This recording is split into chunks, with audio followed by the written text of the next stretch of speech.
మిథిలా, నువ్వేంటిక్కడ? అది నేను అడగాలి, నువ్వేంటిక్కడ? అది జాగింగ్కి వచ్చాను. ఇంత దూరమా? ఇంటి నుంచి ఇక్కడికి 7 కిలోమీటర్స్ ఉంటుంది. విరాజ్, ఇందాక నువ్వు కార్లోనే కదా వచ్చావు? అవునవును, కార్లోనే వచ్చాను. ఈ ఏరియాలో పార్క్ ఉందని అవి చెప్పాడు. అలా పార్క్లో జాగింగ్ చేద్దామని వచ్చాను. ఈ ఏరియాలో పార్క్ ఎక్కడుంది? నాకు తెలీదు, వెతుక్కుంటూ వెళ్తున్నాను. చామంతి, గులాబీ గులాబీ. ఈ వాయిస్ నేను మిస్ ముఖ్యరతో ఫోన్లో మాట్లాడేటప్పుడు విన్నట్టుందే. అలా అయితే మిస్ ముఖ్యరా ఇక్కడే దగ్గరలోనే ఉందనుకుంటా.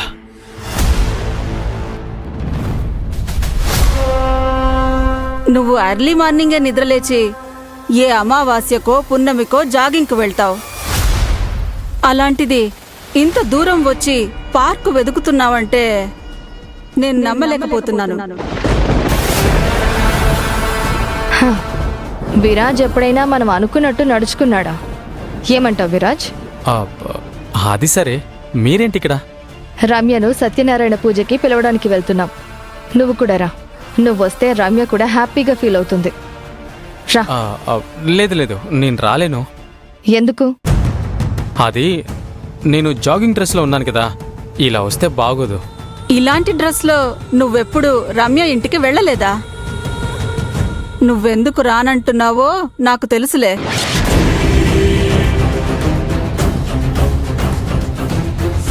ఏం తెలుసు పెద్దమ్మా?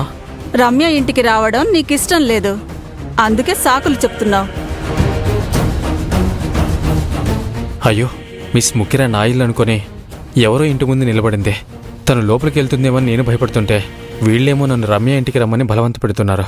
ఇప్పుడు నేనేం చేయాలి?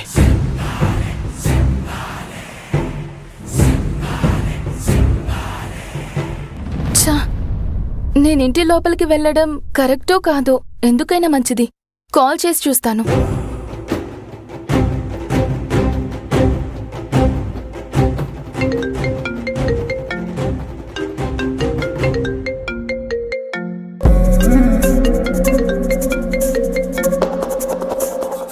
ఈ విక్కీ ఫోన్ ఎందుకు ఎత్తడం లేదు? ముందే కాలు నొప్పి. విరాజ్, ఎంతైనా తను నీ ఫ్రెండ్. నిన్ననే కదా హాస్పిటల్ నుంచి డిశ్చార్జ్ అయ్యి ఇంటికొచ్చింది. నువ్వొచ్చి పలకరిస్తే తను సంతోషిస్తుంది. రా వెళ్దాం. ఏదైనా సమస్య ఉండొచ్చా? సారీ మిథిలా, మీరు వెళ్ళండి. అవి కాల్ చేస్తున్నాడు, తన నా కోసం ఎదురు చూస్తున్నాడు. బాయ్.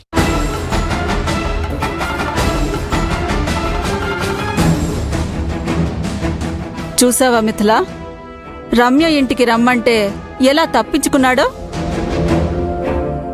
ఇంకా రమ్య తన భార్యగా ఇంటికి రావాలంటే వాడు ఒప్పుకుంటాడా?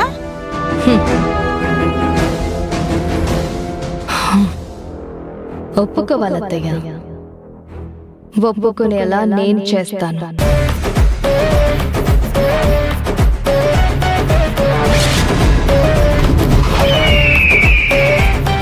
చామంతి, గులాబీ గులాబీ. చామంతి చామంతి, గులాబీ గులాబీ. చామంతి. బ్రదర్, ఇక్కడ పార్క్ ఎక్కడుంది? ఈ ఏరియాలో ఉన్నది ఒకటే పార్కు, అది 4 కిలోమీటర్ల దూరంలో ఉంది. అంత దూరం ఉందా? అవునన్నా. సరే, ఓకే. చామంతి, మల్లెపూలే.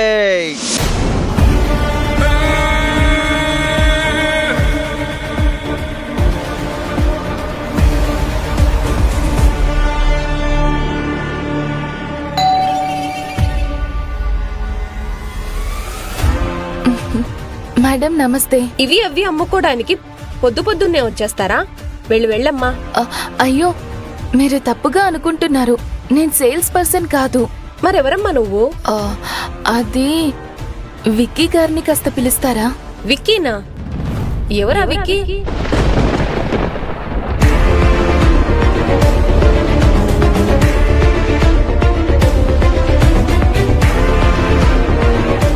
ఎవరని అడిగితే ఏం చెప్పను? అదే కాలు బెనికినాయన ఉన్నారే, అతన్ని పిలవండి. మా ఇంట్లో ఎవరికి కాలు బెనకలేదు. పొద్దున్నే ఇంటి ముందుకొచ్చి అపశకునం మాట్లాడుతున్నావు. వెళ్ళమ్మా. ఆ, అలా అయితే విక్కీ ఇక్కడ లేరా? విక్కీ లేడు గిక్కీ లేడు, వెళ్ళమ్మా.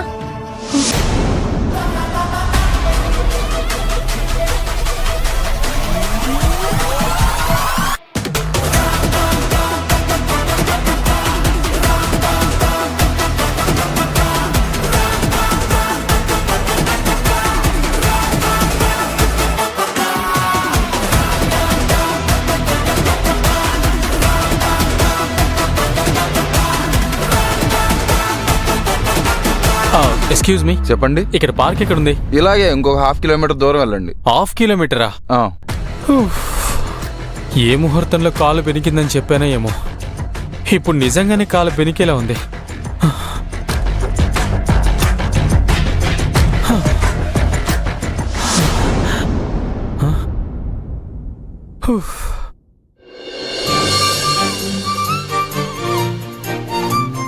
అమ్మయ్య, కరెక్ట్ ప్లేస్కి వచ్చేసాను. కానీ మిస్ ముఖ్యర కనిపించట్లేదేంటి?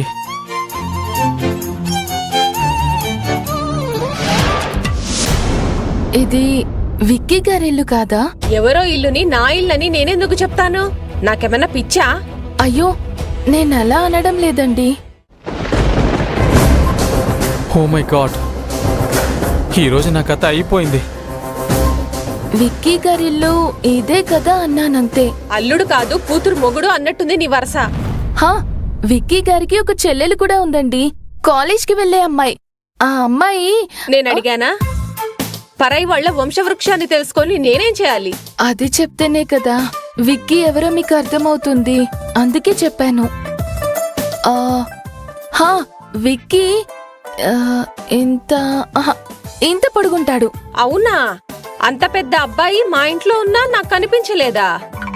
హ, అది కాదండి, నేను అలా చెప్పట్లేదు. తల తినడానికి వేరెవరు దొరకలేదా? వెళ్ళమ్మా.